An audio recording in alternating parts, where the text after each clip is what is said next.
This is a podcast about one woman's mission to help entrepreneurs and business owners write better business books. Each week, we tackle your writing excuses, because there are excuses too, and help you beat the blank page of doom so that you can write the book that'll grow your life and your business. Now here's your host, Vicky Fraser. Hello and welcome to the 1000 Authors Show. I'm Vicky Quinn Fraser and this is my husband, Joe. Hello. Hello. Thank you for not laughing at me and just smirking at me inaudibly instead. That's helpful. It's cool. Welcome. It's the 301st episode of this podcast. Can you believe that? Jesus. Could you actually believe it? I mean, sometimes. I had it all planned in my head to have a little celebration for the 300th episode, which would make more sense. But obviously I totally forgot about it because I didn't write it down. And it just went whooshing straight past last week. Yeah, but I would like to say thank you, Domble, for emailing and saying congratulations on the 300th episode. Hi, Dom. Hi, Dom. We forgot. So yeah, it's the 301st episode today. Jesus. I know. So every listener to this podcast gets to hear this podcast. Yay! And also, I'm still thinking. Well, I am going to change the name of this podcast yet again. Okay, cool. To Notes in the Margin. Keep it fresh. Fresh. And I was thinking I might just start again at episode 1 of Notes in the Margin, but then I would have to backdate them because the recent episodes have been very much Notes in the Margin episodes. They have been very much that direction that I'm going in. This all sounds very confusing. I know. I'm confused. You can't say, hey, we're changing the name to podcast to something else and then say, this is episode 6. Well, you can. I mean, you can, but I don't think anyone would care. Everyone will give you a bit of a strange look. I get strange looks all the time. So, yes. So, it's the 301st episode. I'm a bit boggled by that. We've been going since December 2015. 7 years. That's mental. Yes. I mean, you could make an argument that we should shut up and go away now. Probably done it by now, yeah. But we haven't, because there's always something new to say. Like last week when we were talking about hot takes on the internet, and it was kind of topical, but also timeless, because... Timeless topicality. Timeless topicality, yes. That's what we should have called it. No, we shouldn't. No. So... Today, we're talking about why bestseller badges are balls. Okay. But we will come to that, because first, what are you reading, Joe? I'm still on Childhood, Boyhood and Youth by Leo Tolstoy. Are you still enjoying it? Yes. Oh, you don't sound sure. Well, his mum just died. Oh. Spoiler alert. It's a bit late for a spoiler alert now. Yeah. So, yeah, his mum died, which is a bit sad. Oh. But the book's good. Are you enjoying it? Yes, it's all right. I mean, I'm not really loving it. I'm not devouring it. I'm kind of reading it, and now I'm 3/4 of the way through it. I kind of feel like I need to just carry on. Oh, okay. I've had a lot of those recently. You need to find some books that you enjoy reading. I know. I need to stop taking books off your pile. That's the problem. How dare you? You're like reading sensible, worthy books, and I just want to read. I'm not. You know, boy discovers that he's a wizard. Books. Do you want to read Harry Potter? Saves the world again. Which is kind of what I'm reading at the moment. I'm reading obviously 2 books, actually 3 books at a time, but we'll just talk about 2. The Wheel of Time Book 2 by Robert Jordan. It's going to last forever. It's not. It's going to be the last book I read. Really? Yeah. Really? For now, because I'm going to finish the book because I've almost finished it, but it's just not as good as the TV show. And, I'm expecting hate mail for that. Yeah. I just don't... So the first book was not particularly well written. It was all right. The first book was okay. I quite enjoyed it. The second book, story-wise, the second book, the one I'm reading now, I just kind of want to punch all the main characters in the face, in all honesty. Mm-hmm. Like, Rand is really irritating and whiny. Mm-hmm. Matt is just, I think, not very nice. A little bit of a mean piece of work and also a dick. Right. I do like Perrin. Perrin's sweet. Egwene is much stronger character in the TV series than she is in the books. And Nynaeve is... I quite like Nynaeve as well, but she's a bit petulant. She comes across as petulant in the books, whereas in the TV series she came across as rah. She does a lot of tugging her braid. Yes. Lan, I like him both. Moraine, I quite like him, but Moraine's barely in this book. So, I don't know, the whole thing, I'm just like, just get on with it. So I'm probably just going to watch the TV series because I really enjoy that. I mean, fine. Yeah. And the non-fiction that I'm reading is, and we talked about this quite a lot last week, so I won't say too much this week, but How to Live a Life of Montaigne in 1 Question and 20 Attempts at an Answer by Sarah Bakewell, which I'm still thoroughly enjoying. Really, really good. But I'm also really excited to start reading the next books on my pile as well, so I really need to crack on. Okay. Yeah. Cool. And what have we been doing at the dingle this week? Well, last weekend we built a stud wall, which was looking really good. This weekend we were going to build one, but we're going to my mum and dad's in a bit because we're celebrating my dad's 70th birthday tomorrow, so we're going to stay over. And we thought, well, next weekend, because we're recording this on Saturday the 9th of April. 4-day weekend. 4-day weekend. So we're going to really get on with the bathroom next weekend and also plant a load of things. Oh, our peas are coming up. Peas, We've got, our onions are doing great. Our peas are coming up well, and I'm going to weed the onion bed and then plant some lettuces in between the onions, yes. And also the rhubarb is coming up as well. A bit late. Everybody else's rhubarb seems to be flourishing, and mine is like, meh. So, anyway, is this actually recording? hope so. Yes. Hurrah. Okay, so we are talking about bestseller badges and how everybody wants to be a bestseller. So, And I get that. bestseller badge. Yeah, like... You mean like on a website, on Amazon, on... Just any. It's like, this book is an Amazon bestseller. This book is a New York Times bestseller. This book is a... whatever the UK equivalent is, which I should know. But yes, the bestseller lists that are often published. And I just wanted to make the point that it's all bullshit. Like, it literally is all bullshit. It means nothing. Having said that, if I got onto the New York Times bestseller list, I'd be delighted. And it would most definitely be cause for celebration. Because, I'm certainly not going to take away somebody's, joy at being on a bestseller list. But my point with this episode is that I don't want people chasing the bestseller badge, because it's a lie. I don't know much about this. So obviously I'm going to give the whole world my opinion. All hot take. But you are a reader, so it's interesting. I want your opinion. Okay, well, no, I mean, all I'm aware of is the sort of schemes and finagling that people do for Amazon lists. Like, I could easily get into the bestseller category tomorrow by popping a couple of ads up and changing the categories of my books. Yeah, so you pick a category that hasn't got much going on in it at the moment. Yeah, spend a couple $100 on Facebook ads. Yeah. And you drop the price of your book to next to nothing for a week. And hey presto, you're the bestseller. Yeah. And that is a tactic, a strategy that people use to get their Amazon bestseller badges. And you know what? Fine. I'm not, I don't care. I don't really have an opinion one way or the other, except to say, don't look at other people's bestsellers and assume that actually... This is a good book. Yeah, A, that it's a good book, because they're not always, and B, that it actually reflects a lot of sales, because, I could sell 100 books in the category of limericks and probably hit the top of the bestseller list. Do you know what I mean? It's a very short-term thing as well. It's not taken over like the previous 5 years. No, you've got to screen grab that shit immediately. Yeah, it's like you're the bestseller. Yeah. This hour. And you go, whoa, brilliant, print screen. Yeah, absolutely. And, I've got friends and clients who have been Amazon bestsellers briefly. I think it's awesome. I think that's awesome. That's Yay cool. for them. And I just want you to know that there are people out there who are gaming the system in such a way that they are, claiming bestseller badge status. And you will see a lot of services out there where people will be like, pay me $397 and I will guarantee you bestseller status for your book. And that's literally what they'll be doing.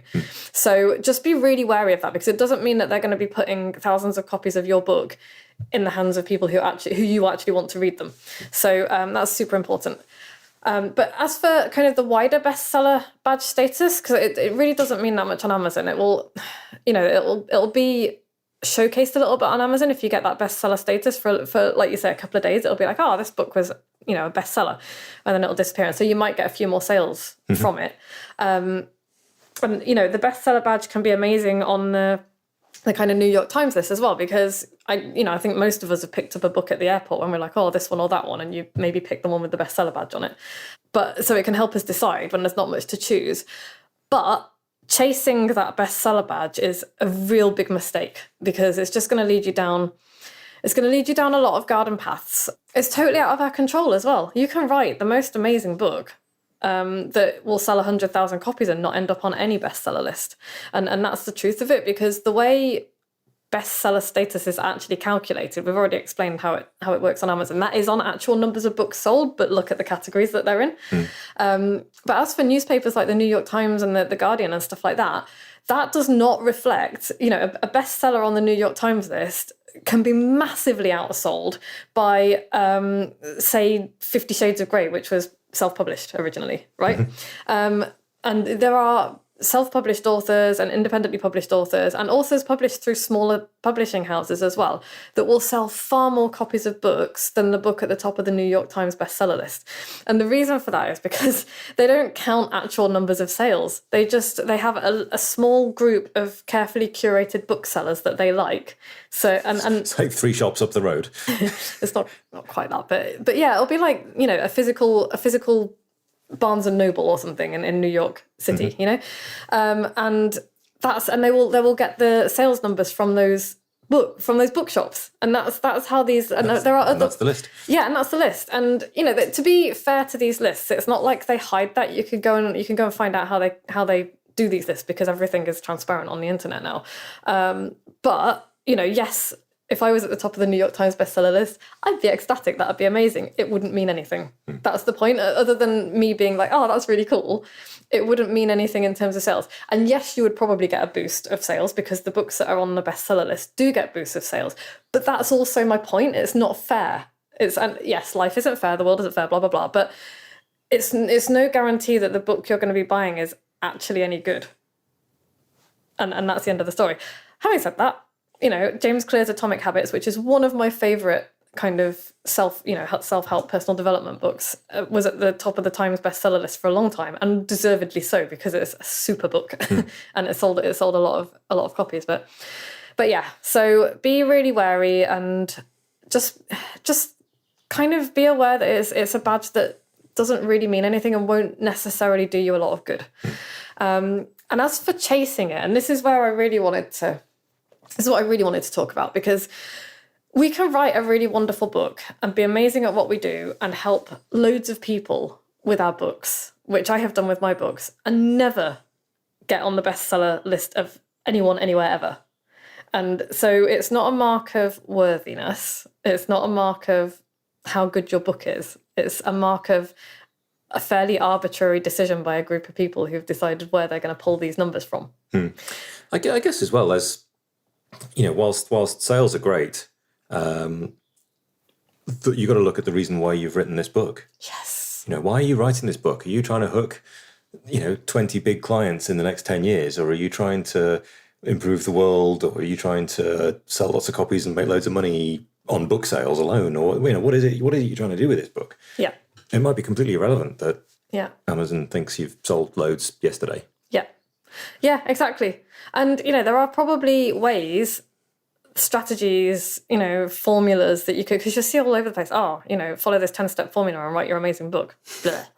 And, they're probably, you can write for the algorithms, or you can write for the people who are going to be reading your book, So chasing the bestseller status, I think, is just going to distort what you want to write. Because if that's the reason you're writing, if you're like, I want my book to become a New York Times bestseller, and that is my main goal, it's going to distort what you write. It's going to change your voice. It's going to change your content. You're going to always be thinking, what is going to be the most palatable book for me to reach this?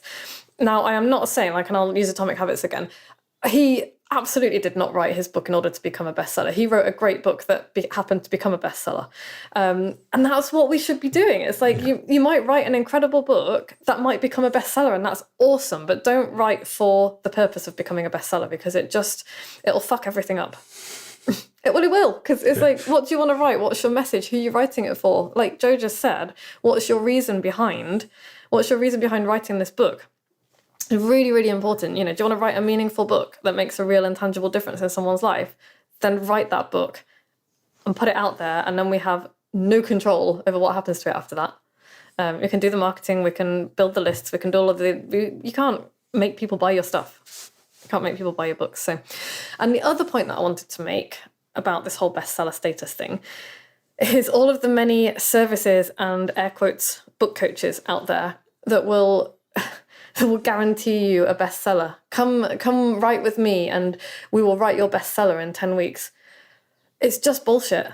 It's a lie they cannot keep. Even by manipulating Amazon bestseller, tactics that we've just talked about, they still can't really guarantee it. Even in obscure categories, I can't guarantee anyone, and I never do. Like, I never guarantee anyone who comes to write a book with me, oh, you're gonna write a bestseller, or even you're gonna sell a single copy, because that is absolutely out of my control. It's like, I mean, people will sell copies, but I'm not gonna sit here and say I promise and guarantee you that you are going to sell 100,000 copies of your book, or even 100 or even 10 copies of your book, and that it's going to become a bestseller, because that is not a promise that I can make. It's a ludicrous promise to make. But there are a lot of services out there that will be like, oh, come and do this course and write your bestseller. And it's a little bit of a marketing weaselly words title as well, because it's like, write your bestseller with me. It's like, technically they're not promising that you're going to write a bestseller. It's just like a turn of phrase. And I get that. It's not a turn of phrase that I would ever use, because it feels manipulative to me. It feels like, do you know what I mean? Yeah, absolutely. Feels like people are, So yeah, just be wary of what you're looking at. Just be wary of people who are going to make a promise that they're going to help you write a bestseller. What I promise people, I'm not going to say what anybody else should or should not do, but what I promise people is that I will help you write the best book that you can possibly write, and a book that you will be really proud of, and a book that will hopefully do what you want it to do for your life and your business. And beyond that, I'm not making any promises at all, because it's just not in my control. So yeah, have you got anything to add to that, Joe? No, sounds very fair. Seems good. So the only thing I'm going to stick on the end of that is, and if any of my clients or me get on the New York Times bestseller list, I'll absolutely be throwing a fucking party, because it's very cool, but it doesn't mean anything. So yeah, what's the takeaway? Focus on the reasons you wrote the book. Focus on writing the best book you possibly can, that people will love. And ignore the bestseller list. Ignore the bestseller lists. I mean, when you got the book in your hand and it's finished and you've published it, if you want to chuck a couple of $100 at some Facebook ads and, get yourself a bestseller badge. Yeah, do it. That's up to you. Nobody's going to blame you. I can think of better ways to spend your 200 quid marketing-wise, but yeah, concentrate on building that audience of people who really want to hear from you and who you can really help. And, that way of marketing, it does take longer. It does. But ultimately, you will end up with building better relationships with the people that you are writing your book for. And for me, that might not be your goal, and that's fine. Your goal might be to shift as many units as possible. That's fine. For me, my goal for me and the people who choose to work with me is always, reach as many of the right people as possible and help as many of the right people as possible with your book and bring those people into your world. And that will be a smaller number of people overall. But the quality, and when I say, I don't mean quality of humans, but the quality of leads, I don't know, calling people leads, it sounds really clinical. The relationships. The quality of the relationships will be better. Yeah. So I think that's, thank you for coming to my TED Talk. Next week, we're gonna be talking about the new vanity publishing. Ooh, nice. What's that one? Wow. You have to wait. Come back next week. Come back next week, yeah. So I am looking for 2 beautiful weirdo would-be authors to come on a 6-month creative book coaching adventure with me. I have 2 spots open in my 6-month private coaching program, which is awesome. Not my words, other people's words, but also my words. People who have done that with me before. And we spend 6 months going from your idea to getting your book, hopefully ready to publish. But obviously, again, I'm not going to guarantee that, because you've got to write the thing. And I can't come to your house and sit on you and make you do it. But yes, you will get awesome support from me. You will get all of the tools that I have in my toolkit. You will get prodding and cajoling and hand-holding and cheerleading. Accountability, support, everything. Editing, structural editing and advice on tone of voice and how to put the book together and whether the idea is, worth writing about. Because I don't take on everybody. If somebody comes to me with an idea that I'm like, I'm not sure this is going to work. I'm not sure you've really I'm not sure you're writing this for the same reasons that I would want to work with somebody writing a book, then I'm not going to work with anybody who comes along. So, but if you really, if you have a message that is absolutely fighting to get out of you, and you're like, I must write this book, but I can't write this book. How am I going to get this done? Then come and talk to me. You can book a free call with me by going to moxiebooks.co.uk/creative-book-coaching. You can find out loads more about the program there, the adventure there, and you can then hit a button, apply, or if you just want to book a call with me before you do any of that, you can email me, vicky@moxiebooks.co.uk, and I will happily answer any of your questions. Cool. Yeah. And you can get my free writing prompt calendar if you're not ready to work with me one-on-one yet at moxiebooks.co.uk/calendar. I don't know why I made that noise. I'll help you form a habit. And also give you interesting things to write about. Yeah. So yeah, if you've listened to every episode, email me with your postal address and I'll send you something silly. And if you like this podcast, what do people do? Write a review. 5 stars. 5-star rating. Subscribe to us wherever you get your podcast from. Share it with your friends. Share it with your friends. You can send them a link, moxiebooks.co.uk/podcast. If you're on my email list, you can just forward them the email that reminded you that there's a podcast out. And if you're not on my email list, then you should get on my email list at moxiebooks.co.uk. Just go to my website. So yeah, that's it. Cool. That is all. That is all. Oh no, it's not, because we need to say thank you to Joe for sitting by my side for almost all of these 301 episodes. Many, many episodes. You'd think I'd have something more comfortable to sit on by now, wouldn't you? No. Thank you very much to Harriet for always organising my life and generally being lovely. And thank you to Podfly for making this podcast sound wonderful. And thank you to you, dear listener, for listening to this nonsense every week. It's not nonsense, it's good stuff. Occasionally. There's nonsense at the beginning. Yes. Yeah. That's totally irrelevant to almost everyone on the planet. Yeah. Come on. Apparently people like it. Right. Peace out. That is all. Ta-ta. Bye. Thanks for listening. You can find links and show notes on the website at moxiebooks.co.uk/podcast, where you can also sign up for the best daily emails in the multiverse and find loads of free resources to help you write your book. We'll be back the same time next week with more tales from the book writing trenches and the latest on what the tiny sheeps have been up to.